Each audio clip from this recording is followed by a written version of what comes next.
No matter how much you do and no matter how much you mean, sometimes if it's not expressed, there is no shame in thanking a person.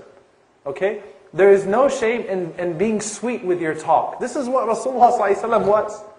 Rasulullah ﷺ was someone who was he was always thankful with his tongue. Okay? Having a sweet tongue is very, very, very important.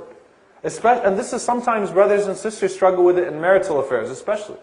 And sometimes children who grow up in this culture, who are used to the fantasized, Hollywood lifestyle, and all those things that you see on TV, they feel hurt by this. They feel a lack of compassion because sweet words are not there. It's a very simple thing that you could add into your life, and it's expression of your gratefulness. Okay, so I'm not necessarily just talking about the tongue and those types of things. SubhanAllah, just a few weeks ago I had a couple that I was counseling, and the wife was complaining about the husband, and really the husband does a lot. He does a lot, but he never says anything nice to her.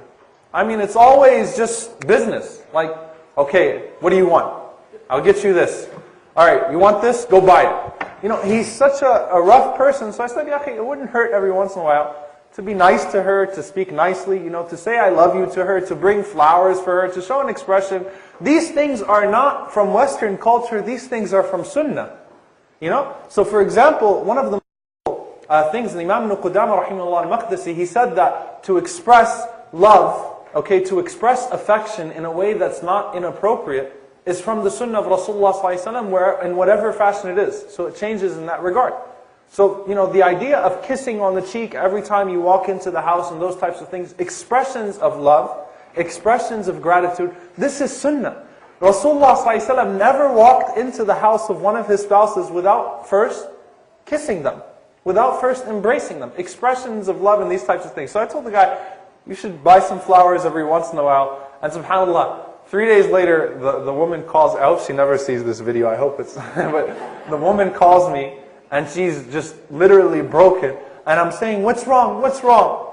And she's so she's like breathing really hard and talking about, he bought me flowers. And I was like, okay, that's good. Alhamdulillah, he bought me flowers. But the problem is that he came in with the flowers and he threw them at her and he said, here, you happy? I gave them to you. Inshallah, she never watches this video.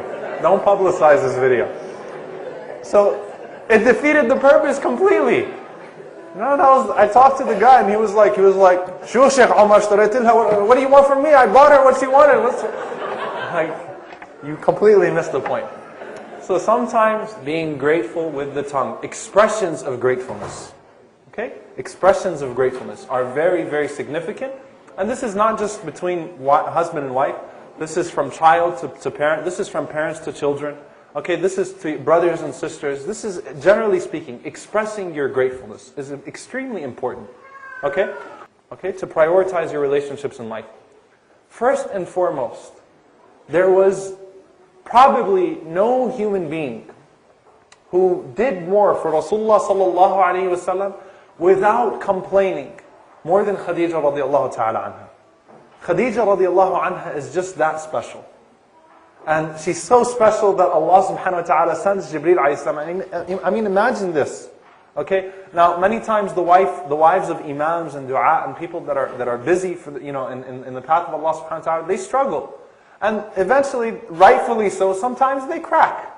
That you're not giving us enough time, or those types of things. A lot of imams struggle with this. A lot of dua struggle with this, trying to balance family life and these types of things. Look at Khadija radiallahu ta'ala anha. She was so wealthy. She was so wealthy that she could sponsor the entire household, and she was literally, at one point, the only financial source of the da'wah of Rasulullah sallallahu alaihi wasallam.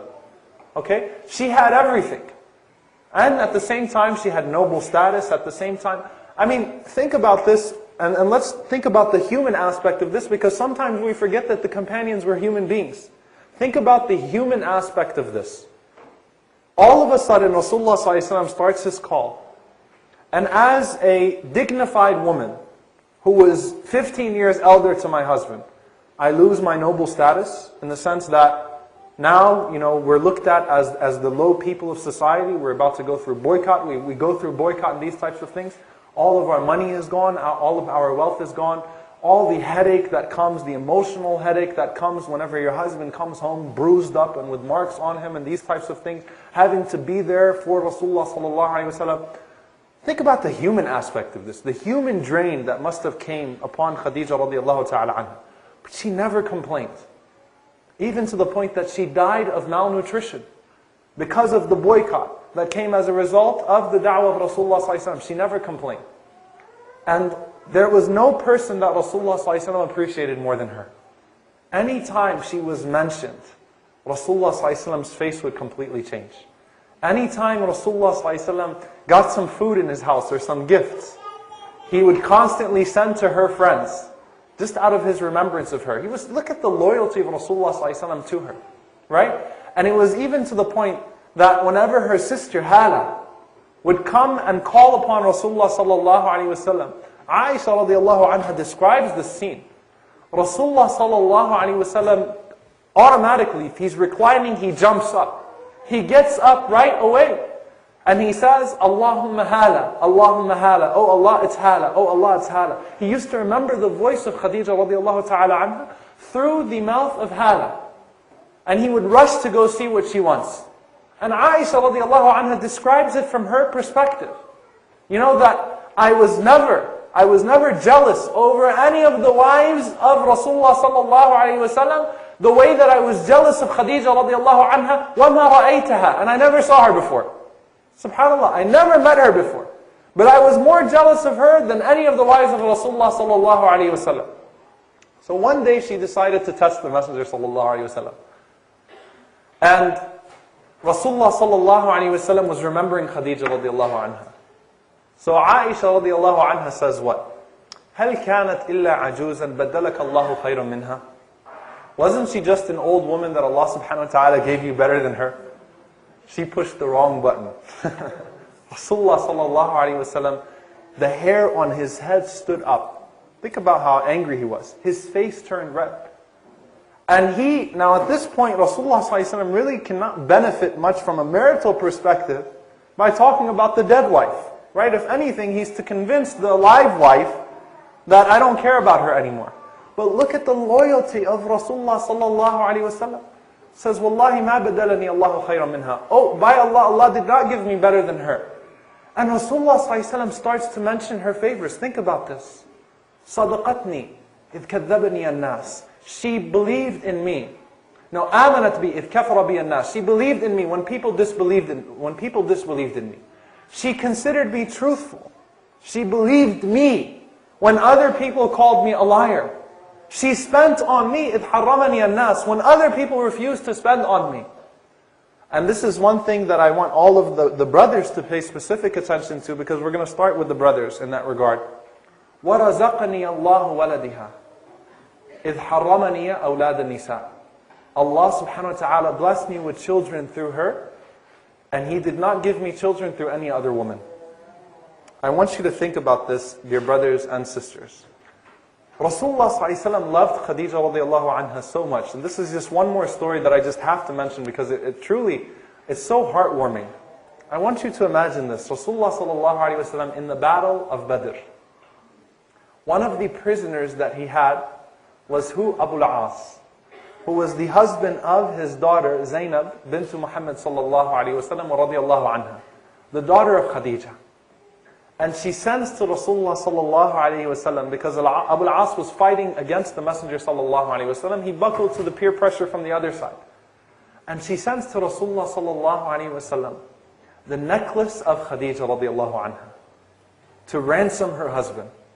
And Rasulullah sallallahu alaihi wasallam looks at this necklace and his entire facial expression changes. He's full of tears, subhanallah. This is reminding him, it's painful memory of his wife Khadija radiallahu ta'ala anha. And he's looking at it. And he says to the Sahaba, if you wish, you can free her prisoner and give her back the necklace. SubhanAllah, the gratefulness of Rasulullah ﷺ to Khadija radiallahu anha, it never went away.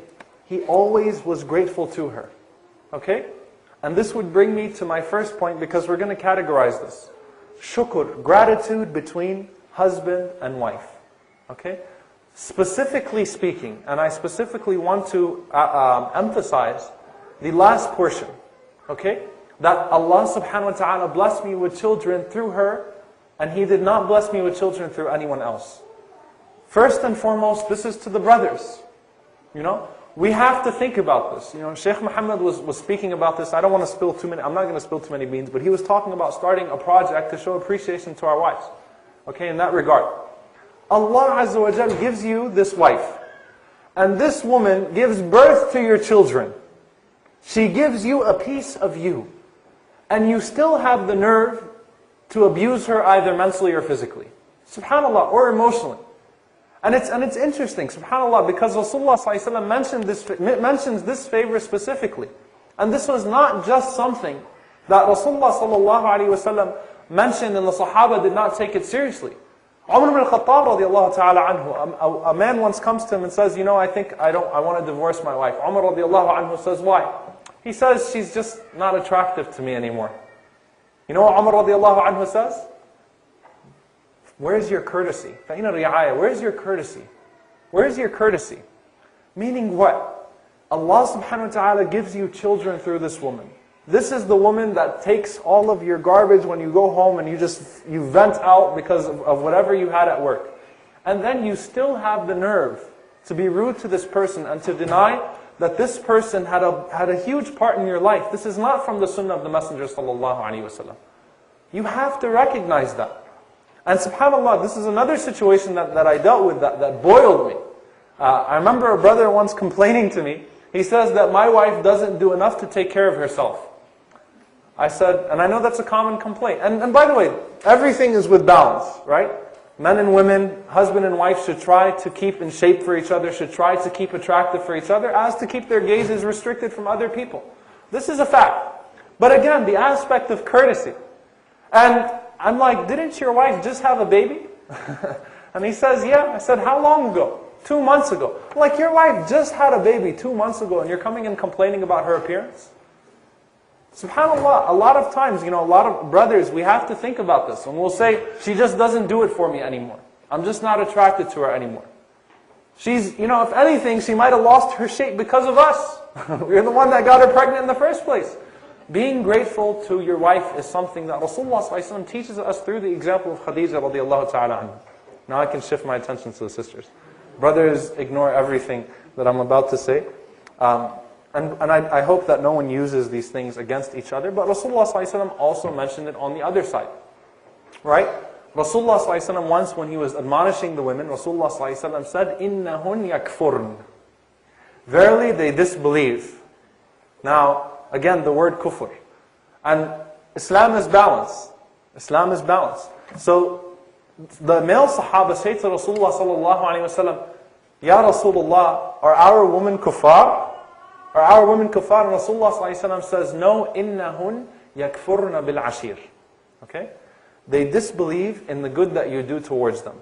Meaning what? And this is the exact example that Rasulullah sallallahu alayhi wa sallam said, that sometimes, and this happens a lot between husband and wife, I'm not saying it's everybody, please, no one throw a piece of pizza at me or anything like that, okay? Or a chair, that would hurt. But I'm not saying everybody, but think about this. Rasulullah ﷺ said that you would do so much good and then one mistake and the answer is, I've never seen any good from you. Sometimes women use this as a tactic against men. I know because I'm the imam in my community and I've seen this many times. You've never done this for me. You've never done that for me. You've never done that. I hear the word never. I mean, from the sisters in my community more than anything else. I'm like, come on, never? Never? So you would deny everything because of one misstep. And unfortunately what that does is that fuels the other side and then that's where shaitan works his magic. Right? So it's also important for the sisters, sometimes we're idiots, sometimes we mess up. Okay? And it's important from the sisters not to deny every good thing that the husband does based upon this one mistake and said, I've never seen any good from you. You've never treated me well. You've never taken me out. The sister, didn't you just go to Disney World? Something like that. You've never done this. The word never, yakfurna bil ashir. Very, very, very important. Okay? To keep this in mind from both sides.